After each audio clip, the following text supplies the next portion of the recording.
Friends, welcome backs to ನೇತಲಾಕ್ಸ್ ಕನ್ನಡ. ಎಲ್ಲರೂ ಹೇಗಿದ್ದೀರಾ? ಐ ಹೋಪ್ ಎಲ್ಲರೂ ಚೆನ್ನಾಗಿದ್ದೀರಾ ಅಂತ ಭಾವಿಸ್ತೀನಿ. ನಾನು ಕೂಡ ತುಂಬಾ ಸೂಪರ್ ಆಗಿದ್ದೀನಿ. ಇದು ಸಂಡೇ ವ್ಲಾಗ್ ಆಗಿರುತ್ತೆ. ಇದು ತುಂಬಾ ದಿನಗಳಾಯಿತು ವ್ಲಾಗ್ ಮಾಡಿ.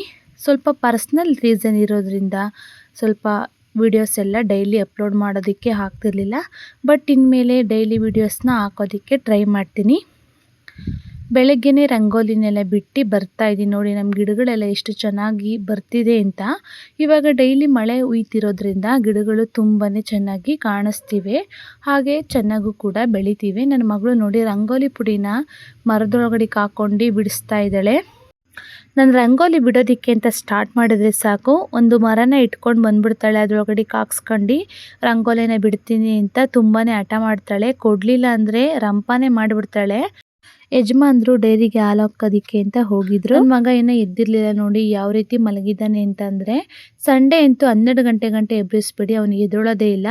ಇವತ್ತು ಸಂಡೇ ಆಗಿದ್ದರೂ ನಮ್ಮ ಹಸ್ಬೆಂಡ್ಗೆ ಫ್ಯಾಕ್ಟ್ರಿಲಿ ಕೆಲಸ ಇತ್ತು. ಹಾಗಾಗಿ ಸಿಂಪಲ್ಲಾಗಿ ನಾನಿಲ್ಲಿ ಚಿತ್ರಾನ್ನ ಮಾಡ್ಕೊಳ್ತಾ ಇದ್ದೀನಿ. ಕುಕ್ಕರಲ್ಲೇ ಅನ್ನನ ತೊಳೆಯೋದಕ್ಕೆ ಅಂತ ಇಟ್ಕೊಳ್ತಾ ಇದ್ದೀನಿ. ನಮ್ಮ ಮನೇಲಿ ಮೊಸರು ನೀರನ್ನು ಯಾವುದೇ ರೀತಿ ವೇಸ್ಟ್ ಮಾಡೋದಿಲ್ಲ. ಮನೇಲಿ ಹಸುಗಳಿರೋದ್ರಿಂದ ಯಾವುದೇ ರೀತಿ ವೇಸ್ಟ್ ಆಗೋದಿಲ್ಲ. ಹಾಗೆಯೇ ಕುಕ್ಕರಲ್ಲಿ ಇಟ್ಕೊಂಡು ಅನ್ನನ ರೆಡಿ ಮಾಡ್ಕೊಳ್ತಾ ಇದ್ದೀನಿ. ಹಾಗೆ ನನ್ನ ಮಗಳಿಗೆ ಹಾಲೆಲ್ಲ ಕಾಯಿಸೋಣ ಅಂತ ಇಟ್ಕೊಳ್ತಾ ಇದ್ದೀನಿ. ನೈಟು ಚಪಾತಿ ಕೂಡ ಸ್ವಲ್ಪ ಉಳಿದಿತ್ತು, ಅದನ್ನು ಕೂಡ ಎತ್ತಿಟ್ಕೊಳ್ತಾ ಇದ್ದೀನಿ. ಚಪಾತಿ ನನ್ನ ಮಗಳು ಫೇವ್ರೇಟ್ ಆಗಿರೋದ್ರಿಂದ ಎಕ್ಸ್ಟ್ರಾ ನಾನು ಚಪಾತಿನ ಮಾಡಿ ಇಟ್ಟಿರ್ತೀನಿ. ಯಾವಾಗ ಕೇಳ್ತಾಳೆ ಅಂತ ಗೊತ್ತಾಗೋದಿಲ್ಲ. ಹಾಗೆ ನಾನು ಹಾಲನ್ನ ಕಾಯಿಸೋಣ ಅಂತ ಇಟ್ಕೊಂಡಿದ್ದೀನಿ. ಹಾಗೆ ಚಿತ್ರಾನ್ನ ಕೂಡ ರೆಡಿ ಆಯಿತು. ನೋಡ್ತಾ ಇರ್ಬೋದು ಎಷ್ಟು ಉದ್ರೋದ್ರಾಗಿದೆ ಅಂತ. ನನ್ನ ಮಗಳಿಗೆ ಹಾಲೆಲ್ಲ ಕಾಯಿಸ್ಕೊಟ್ಟು ನಾನು ಕೂಡ ಕಾಫಿನ ಮಾಡ್ಕೊಂಡು ಕುಂತಿದ್ದೀನಿ. ಹಾಲು ಕುಡಿ ಅಂತ ಕಾಯಿಸ್ಕೊಟ್ರೆ ಏನೇನೆಲ್ಲ ಮಾಡ್ತಾಳೆ ನೋಡಿ ನನ್ನ ಮಗಳು.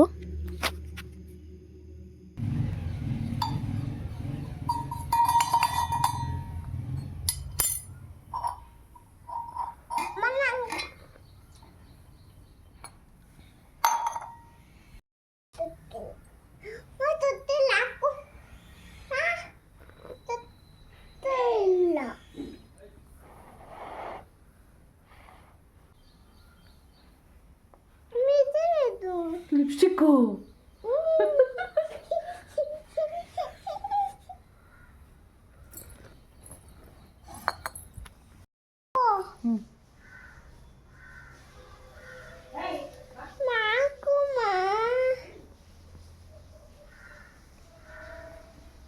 ನಾನು ನನ್ನ ಮಗಳು ಯಾವ ಥರ ಇದ್ದೀವಿ ನೋಡಿ.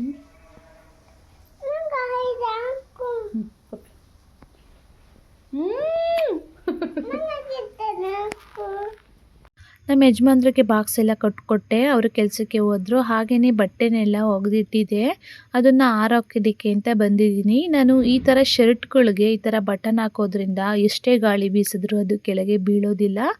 ಸ್ವಲ್ಪ ಬಟ್ಟೆಗೆಲ್ಲ ಕ್ಲಿಪ್ಸ್ ಹಾಕ್ಕೊಳ್ತೀನಿ. ಈ ಥರ ಶರ್ಟ್ಗೆಲ್ಲ ಬಟನ್ ಹಾಕೋದ್ರಿಂದ ಗಾಳಿ ಬಂದ್ರೂ ಕೂಡ ಬೀಳೋದಿಲ್ಲ. ಹಾಗೆ ನನ್ನ ಮಗಳು ಸ್ವಲ್ಪ ಆಟ ಸಾಮಾನೆಲ್ಲ ತೊಗೊಂಡು ಬಂದು ಆಟ ಆಡ್ಕೊಂಡು ಕುಂತಿದ್ಲು. ಹಾಗೆ ನಾನು ಕೂಡ ಮಾತಾಡ್ಕೊಂಡು ಬಟ್ಟೆನೆಲ್ಲ ಹಾರಾಕೊಳ್ತಾ ಇದ್ದೀನಿ. ನಮ್ಮ ಮನೇಲಂತೂ ತುಂಬಾ ಬಟ್ಟೆಗಳು ಬೀಳ್ತಾ ಇರುತ್ತೆ. ನನ್ನ ಮಗಳವಂತೂ ಡೈಲಿ 3 ರಿಂದ 4 ಜೊತೆನಾದರೂ ಬಿದ್ದೇ ಬೀಳುತ್ತೆ.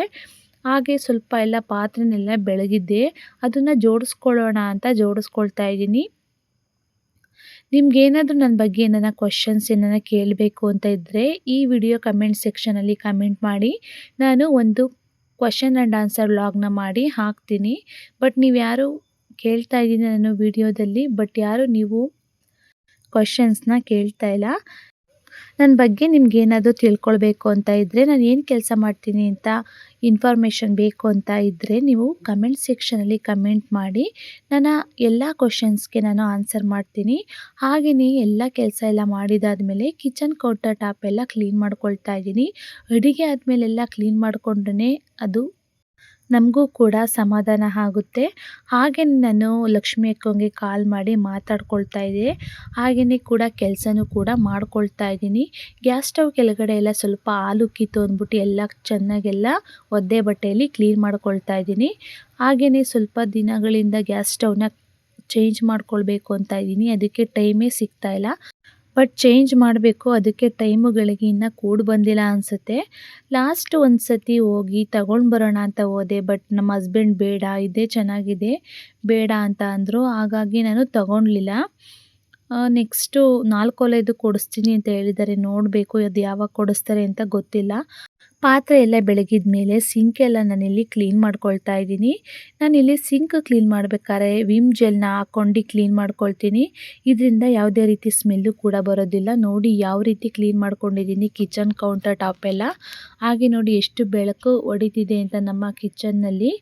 ನಮ್ಮದು ತುಂಬಾ ಕಿಚನ್ನು ಚಿಕ್ಕದು, ಹಾಗೆ ಕಸ ಗುಡಿಸ್ಕೊಳ್ಳೋಣ ಅಂದ್ಬಿಟ್ಟು ಗುಡಿಸ್ಕೊಳ್ತಾ ಇದ್ದೀನಿ.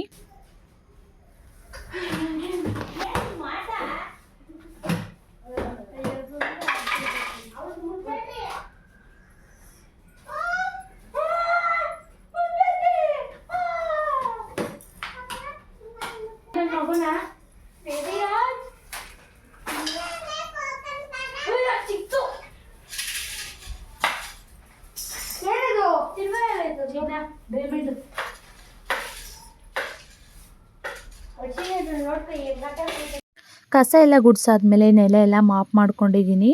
ನಮ್ಮ ಮನೇಲಂತೂ ಮಕ್ಕಳಿರೋದ್ರಿಂದ ತುಂಬಾ ಗಲೀಜಾಗ್ತಾನೆ ಇರುತ್ತೆ. ಸ್ವಲ್ಪ ಧೂಳು ಕೂಡ ಜಾಸ್ತಿ ಬರ್ತಿರುತ್ತೆ ನಮ್ಮ ಮನೆ ಮುಂದೆಗಡೆ.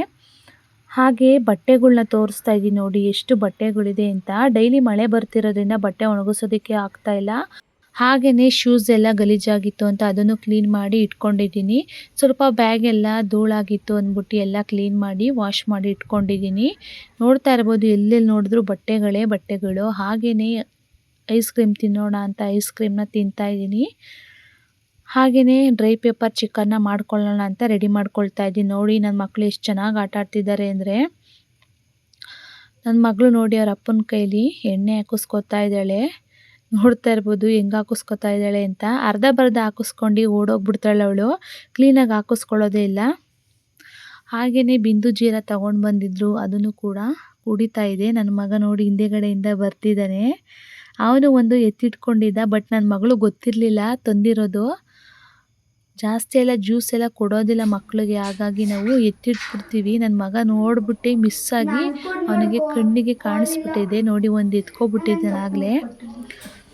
ಇವತ್ತು ಸಂಡೇ ಆಗಿರೋದ್ರಿಂದ ಸ್ಪೆಷಲ್ ಚಿಕನ್ ಅಲ್ವಾ, ಹಾಗಾಗಿ ಚಿಕನ್ ಸಾರಿಗೆ ಮುದ್ದೆ ಇಲ್ಲ ಅಂದರೆ ಹೇಗೆ ಹೇಳಿ. ಹಾಗೆಯೇ ಮುದ್ದೆನೂ ಕೂಡ ಮಾಡ್ಕೊಂಡು ಚಿಕನ್ ಸಾಂಬಾರಲ್ಲಿ ನಮ್ಮ ಯಜಮಾನರಿಗೆ ಊಟ ಇಟ್ಕೊಟ್ಟಿದ್ದೀನಿ. ಹಾಗೆಯೇ ನಾನು ಕೂಡ ತಿನ್ನೋಣ ಅಂತ ಕೂತ್ಕೊಂಡಿದ್ದೀವಿ ಇಬ್ಬರೂ.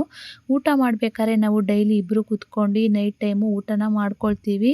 ಬೆಳಗ್ಗೆ ಮಧ್ಯಾಹ್ನ ಟೈಮಲ್ಲಿ ನಾವು ಕೂತ್ಕೊಂಡು ಮಾಡೋದಕ್ಕಾಗೋದಿಲ್ಲ ಅಂತ ನೈಟ್ ಟೈಮಲ್ಲಿ ಇಬ್ಬರು ಕೂತ್ಕೊಂಡು ಊಟನ ಮಾಡ್ಕೊಳ್ತೀವಿ. ಇವತ್ತಿನ ವ್ಲಾಗ್ ಇದಾಗಿತ್ತು. ಈ ವ್ಲಾಗ್ ಏನಾದರೂ ನಿಮಗೆ ಇಷ್ಟ ಆಯಿತು ಅಂದರೆ ಕಮೆಂಟ್ ಸೆಕ್ಷನಲ್ಲಿ ಕಮೆಂಟ್ ಮಾಡಿ. ಹಾಗೆಯೇ ನಿಮ್ಗೆ ಯಾವುದಾದ್ರೂ ರೆಸಿಪಿ ಬೇಕು ಅಂದರೆ ಕಮೆಂಟ್ ಸೆಕ್ಷನಲ್ಲಿ ತಪ್ಪದೇ ಕಮೆಂಟ್ ಮಾಡಿ. Thank you for watching. Love you all.